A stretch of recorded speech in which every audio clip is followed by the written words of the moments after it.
They say children have the keenest eyes for what lurks in the shadows, unburdened by the disbelief adults carry. For the Monroe family, bedtime once meant cuddles, stories, and sweet lullabies, until their youngest child, Lily, insisted something was living in her closet. At first, her parents dismissed it as a little girl's nightmare, a bad dream conjured by the creaks of an old house. But as nights passed, they began to sense a presence too. And one evening, with the closet door still wide open, they saw its shadow shift in the moonlight. For weeks, Lily's parents, Hannah and Robert, chalked up her tearful pleas to an overactive imagination. She refused to sleep without a nightlight, claiming she heard soft tapping sounds behind her closet door. Hannah recalled her own childhood nightmares, those fleeting terrors that vanished at sunrise. Surely, Lily would outgrow this phase too. But with each passing night, Lily's anxiety escalated. She'd dart from her room, crying about a dark figure peering from between her hanging dresses. She described its shape as tall, featureless, and unnervingly still. Robert tried reassuring her that no one was there, sweeping a flashlight across every shelf and nook. Nothing. Yet Lily's restless nights continued. One evening, Hannah tucked Lily into bed and left the closet door open as requested, hoping the extra light would soothe her. Around midnight, Lily's screams tore through the house. When Hannah rushed in, she found her daughter curled up at the foot of the bed, pointing a trembling finger at the open closet. "It's looking at me," Lily sobbed. If your child insisted something was lurking in their closet, would you trust their instincts or dismiss it, believing it's all in their head? As Hannah held Lily tight, she cast a wary glance toward the open door. A chill prickled her spine, hinting that maybe, just maybe, Lily's nightmares weren't entirely imagined. After that harrowing night, Hannah and Robert decided to take Lily's fears more seriously. They installed a brighter lamp and even rearranged the closet, hoping to dispel any ominous shadows. During the day, Lily seemed more at ease, laughing at cartoons and playing with her dolls. But come sundown, she grew tense and withdrawn, as though nightfall beckoned an unseen presence.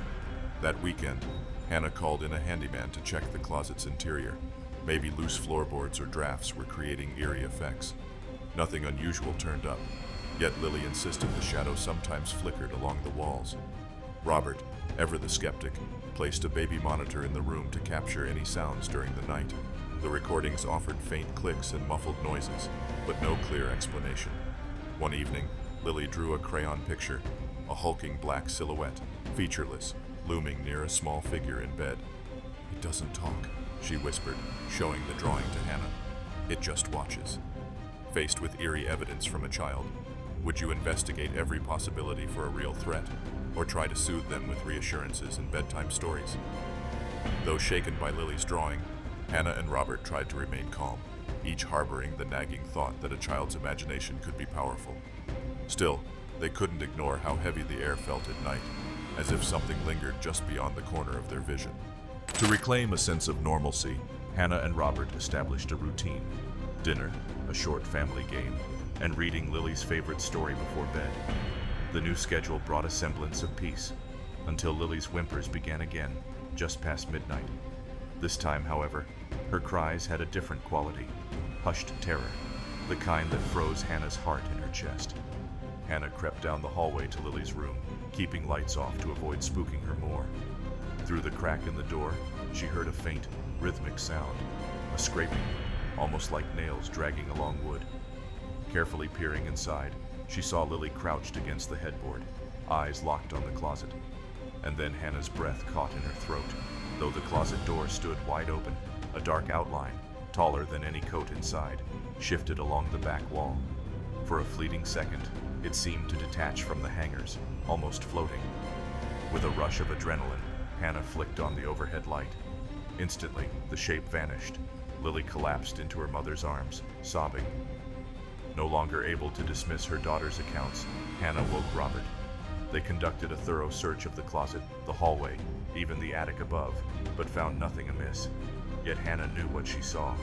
The emptiness of the closet left her with a single gnawing realization: some nightmares were all too real. Desperate for answers, Hannah quietly confided in her neighbor, Mrs. Collins, an elderly woman rumored to know much about local lore. Mrs. Collins listened intently, her wrinkled features growing thoughtful. She admitted she'd heard stories about that house.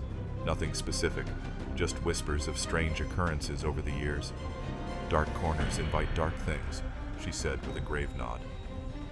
At Robert's urging, they tried more practical routes too. He set up a spare phone to record video in Lily's room overnight. The first evening captured little more than Lily's restless tossing and turning. On the second night, though, the footage showed the closet door slowly drifting, as though pushed by a breeze. Yet no windows were open, and the hallway stood still. More unnerving was a flicker of something black passing the camera's view, a fleeting shadow, gone in an instant. They played the clip back multiple times, their skepticism eroding. Lily watched in silence, as if her parents had finally discovered the truth she'd known all along.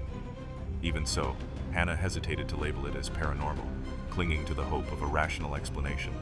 But rational or not, the presence in the closet felt unmistakable. Each night, the air around Lily's room grew heavier. Robert started to notice little chills on the back of his neck when he passed the doorway, a primal instinct warning him of danger he couldn't see. As the nights wore on, Lily's fear escalated into sheer terror. She refused to sleep alone, insisting the closet door be locked at all times. Yet every morning, it was cracked open again, no matter how tightly they secured it. The old house seemed to conspire with the shadow's movements, floorboards creaking in the dead of night, as if footsteps roamed the upstairs hall. One stormy evening, thunder rattled the windows, and Lily let out a shriek. Hannah and Robert raced to her room to find the closet door flung wide. The lamp flickered, revealing a shape that seemed to crouch just inside, a swirl of blackness that defied any clear form. Eyes wide, Lily pointed, and Hannah finally saw what haunted her daughter, an amorphous shadow that pulsed in the corner like a living silhouette. Robert lunged for the door to slam it shut, but he found it strangely resistant, like pushing against a powerful gust. With a burst of determination, he managed to close it. For a moment, the entire room felt stifling, the air crackling with tension. Then, just as quickly, the oppressive aura lifted. Hannah held Lily close, her mind racing. She realized that ignoring the phenomenon was no longer an option. Whatever lingered there was real, and it was growing bolder. Exhaustion and dread carved lines into her face as she and Robert resolved to find a way to force this lurking presence out once and for all. Determined to banish the entity, Hannah contacted a family friend with spiritual leanings, who suggested a simple cleansing ritual. Armed with sage and a few mumbled blessings, they approached Lily's closet. Lily clung to Robert's side, face pale but resolute. As Hannah lit the sage, an icy wind seemed to swirl from the closet's depths, buffeting the flame until it nearly died. Still, Hannah pressed on, waving the smoke around the threshold. As the room filled with fragrant fumes, a low groan reverberated from within the closet. Lily whimpered, and Robert placed a reassuring hand on her shoulder.